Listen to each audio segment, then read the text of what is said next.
This segment has to do with Donna Edwards, and she's running for Senate in the state of Maryland. Now, I have no reservations. As a matter of fact, I'm a big supporter of Donna Edwards. I looked up her history, and her history is outstanding as far as actually being a politician that really, really works for the people. Now, this is going to give you a good, if not perfect, indication of how race tries to enter into politics.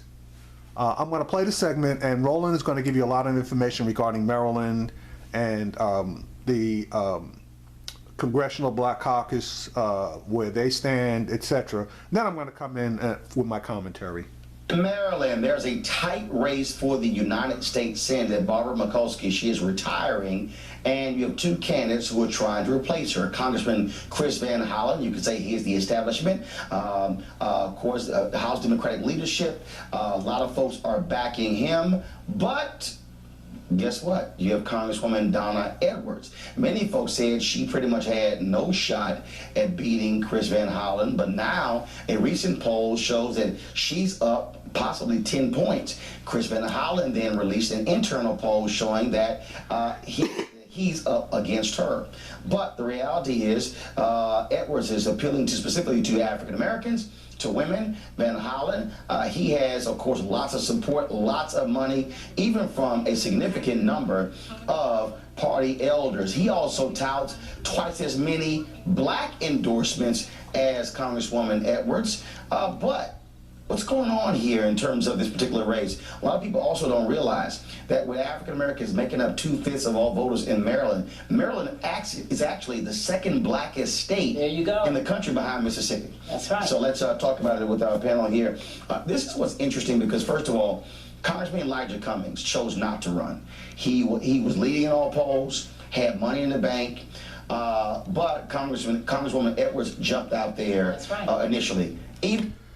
Now that's the one thing that troubled me, because Elijah Cummings would have won that. He would have beat the crap out of anybody that went up against him, period. No ifs, ands, or buts. All right. So why he didn't run? Okay. And he gives the excuse that it would have been too much pressure on his family. That's a bunch of crap. I mean, as much pressure as he's under as a significant member in the House of Representatives, i.e. the ranking member, and I have to thank one of the my followers because I could not think of the title ranking member. But he is constantly fighting with the Republicans because he is the ranking member on several powerful committees. For him not to run because his family didn't want him to, I'm not buying that. And so something else is wrong here. Now, Donna Edwards is, in my mind, a perfect choice, but the establishment, including the Congressional Black Caucus, okay, who are in the pockets of the white, and I'm going to say it, and I'm going to start saying this more and more, because if you're afraid to mention race, then you basically can't have a full and honest conversation. So I'm going to start using this term now. The white majority, as far as politics is concerned, basically has the Black Congressional Caucus. Congressional Black Caucus. Say it any way you want. They have them in their pockets because on their particular PAC, there are black lobbyists for things that are against our community. You have members of the Congressional Black Caucus PAC that are lobbyists for the goddamn private prison industry, for the tobacco industry, for various other industries. Now, all those industries basically are working against our community. They're not in the interest of the black community, but these people are taking money from them anyway. So, I'm starting to ramble, so let's jump back into this.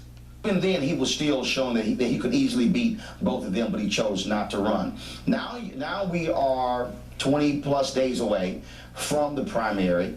It's a tight race, but it's very interesting that a lot of African Americans in Congress, the CBC PAC would not endorse her. And they've got lots of criticisms, but you have Emily's List and other female groups who are backing her. Well, she's awesome. And I'm a big Donna Edwards supporter. And I've been really upset with some of the attacks on her, especially the attacks saying that she doesn't help her constituents. Let me be very clear. When my home was invaded in 2011 by the SWAT team, Donna Edwards was there for me. And she came out and helped when nobody else would. I think that our win ought to stop this vendetta against her. And the CBC PAC should be. First of all, you say for folks, who's Al Wynn? For folks who don't know.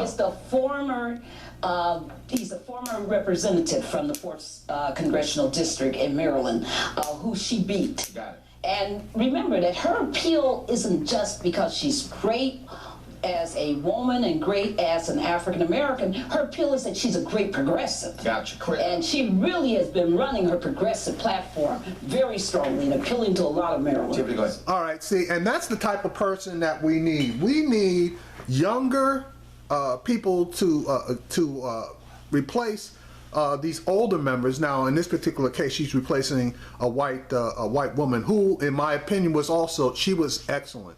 I'm trying to remember her name, and I believe it was, started with an M. Anyway, she's replacing her, and Donna Edwards is a progressive. How in the fuck does the Congressional Black Caucus not support her, okay, which would increase their membership versus a white guy, okay? And I got nothing to say, against him other than he's firmly entrenched in the white power structure, okay, and that's why he's being pushed out there. But they, in turn, offered memberships to fucking Mia Love, who's got no love for black people, period, and Tim Scott, who's in the Senate and is wishy-washy. So, and they couldn't support her. Nah, something's fucking wrong there. Something's wrong. And the only thing that I can think of, and you make your comments, okay, but if they can't support her, and I'm not saying denigrate Van Hollen, but at least support her in her push to get that spot, somebody's in somebody's pockets, and somebody's in somebody's pockets big time. There's two things. One is that nobody should be upset anybody is talking about race or gender in an election, especially right now. So one, I don't think that's a good pushback. Everybody should be talking about, we are all talking about that issue and about those subjects and how to make this country better for everyone who lives in it. Part two of that is the Black Girl Magic, shout out to all the black girls. We also have Kamala Harris that's running for Senate. And so if we continue to push and organize like we want to, I'm hoping, and this is an endorsement, I am hoping we continue to see real changes in Congress. But Chris. All right, see, now the exact opposite is going on in California.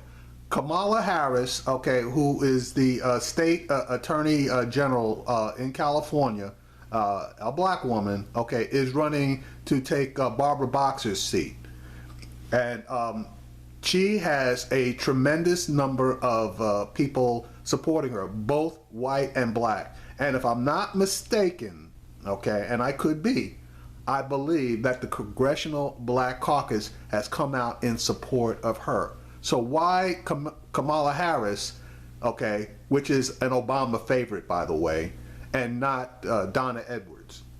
What I find to be very interesting when you look at these races is the fact that you have these very interesting things happening here.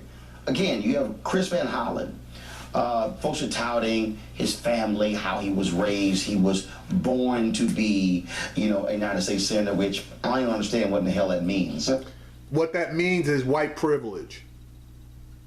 And then you have Congresswoman Donna Edwards, and the number of African Americans who don't even want to support her. I mean, there are a lot of Black Caucus members who privately don't like her, and they're backing Van Hollen, and you're going, You do know if she wins, she becomes only the third out of 100 United States senators, only the second woman after Kara Mosley Braun. Yeah, well, so a couple of things. One, from a purely political, scientific standpoint, you have these members of CBC and others who are basically saying Chris can get done more than she can because he has those contacts. So they are hedging their political bets. Even though Van Hollen is going to be a freshman United States senator who will be a backbencher. Doesn't care. They don't care. They don't care about that. So that's number one. That's the first thing that you have. Number two, it's kind of like on the Republican side where in a lot of cases we eat our young. You know, and that's kind of what's happening in this particular case as well. And number three, let's not forget the question of privilege and entitlement. Because that's what we have. How dare you, Chris Van Hollen, get out and tell folk you are not supposed to be talking about race, enough about race, and all of those kinds of things in the state of Maryland? Or any of the United States. Let's talk about privilege. Okay. So, and that's it. He believes that he is entitled to that seat, and she is the fly in the ointment. Well, again, that's what you got. He said it. I mean, I said it, but you know, now you heard it from him, and you've heard it from the two panel members next to him. This is about white privilege as well. And for us as a people not to stand up and push back against that white privilege to help get this woman elected is a sin against our people. Endorsements raise more money, but you have a neck-and-neck race, and so it's going to be interesting to see what happens right there. Hold on 1 second. Also, what's happening, folks? All right, so that basically covers Donna Edwards, and I hope and pray that she can get that seat because I believe that she will help to get things done. And if she doesn't get that seat, that's just another slap in the face towards the black community, because she would be only the second female senator ever elected to Congress, and only the third because with Cory Booker, currently seated out of New Jersey, Democratic state, and obviously he's a Democrat, and Tim Scott out of South Carolina, which is and he's a Republican. She would be the third, obviously a Democrat, coming out of the state of Maryland. And again, Maryland has the second largest black population in the country behind Mississippi. That would be a telling sign about the changing times and the browning of America.